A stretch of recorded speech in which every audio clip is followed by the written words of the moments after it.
Hai, ini Zara, CPNS LKPP tahun 2025. Dan kali ini aku mau ngebahas sesuatu hal yang lumayan serius. Gimana kalau ketika dana hampir sekitar 10 triliun rupiah digelontorkan untuk diadakannya digitalisasi untuk pendidikan, namun publik justru dihadapkan pada isu-isu markup dan distribusi yang gak jelas. Gimana? Mungkin gak sih ini bentuk dari konflik kepentingan? Let me tell you the secret, or maybe the case itself.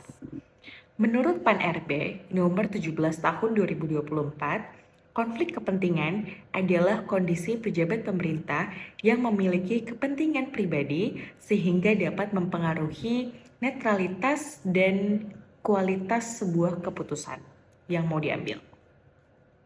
Pengelolaan konflik kepentingan berarti mengatur proses agar keputusan tetap objektif dan bebas dari intervensi. Dengan melakukan analisis SWOT, terlihat kekuatan berupa komitmen anggaran yang besar, tentu saja anggarannya besar. Namun ada kelemahan yang terlihat sangat jelas, yaitu munculnya adanya dugaan-dugaan markup dan distribusi yang tidak transparan, tidak jelas.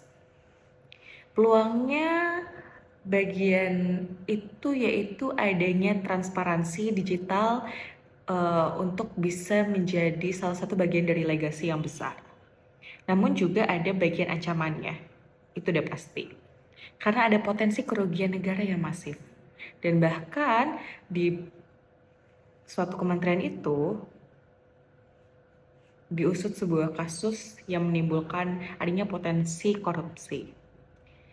Dalam turunannya sebuah tahapan menganalisis setelah SWOT dilakukan analisis menggunakan metode Fishbone.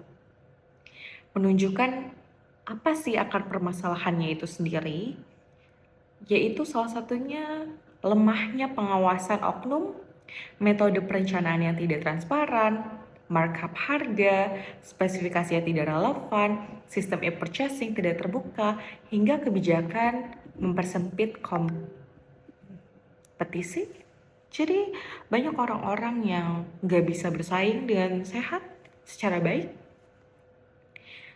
Setelah kita masuk ke dalam tahapan Fishbone, selanjutnya metode USG. USG menegaskan masalah ini mendesak karena anggarannya besar dan sudah cair. Memang sudah cair. Karena berpotensi gagal memodernisasi pendidikan ini sendiri dan akan membesarkan sesuatu hal yang terjadi di suatu kementerian itu apabila terus-terusan dibiarkan dan menciptakan sebuah kredibilitas yang tidak baik dalam dunia dan bidang pengadaan, khususnya di satu instansi itu. Alternatif solusi yang dapat ditempuh salah satunya adalah membuat sebuah transparansi melalui dashboard publik yang secara real time termonitoring, kemudian terupdate secara berkala. Ada pula salah satu saran-saran yang diberikan yaitu melakukan audit independen. Ada juga prioritas produk dalam negeri melalui e-katalog. Dan juga jika memang sampai tidak ada solusi sama sekali, jangka pendek, jangka menengah, dan jangka panjang kita ambil. Untuk jangka pendek, publik akan kehilangan kepercayaannya apabila memang sama sekali nggak ada solusi. Dalam jangka menengah, program digitalisasi gagal di daerah 3T. Belum tentu itu terjangkau. Dan yang terakhir, jangka panjangnya, praktik korupsi makin mengakar dan kepercayaan pada pemerintah, kepercayaan masyarakat ini loh gitu, akan sangat menurun. Melalui learning journal ini kita belajar bahwa manajemen konflik mampu membantu kita memahami sebenarnya masalah ini tuh secara kompleks seperti apa. Bye-bye.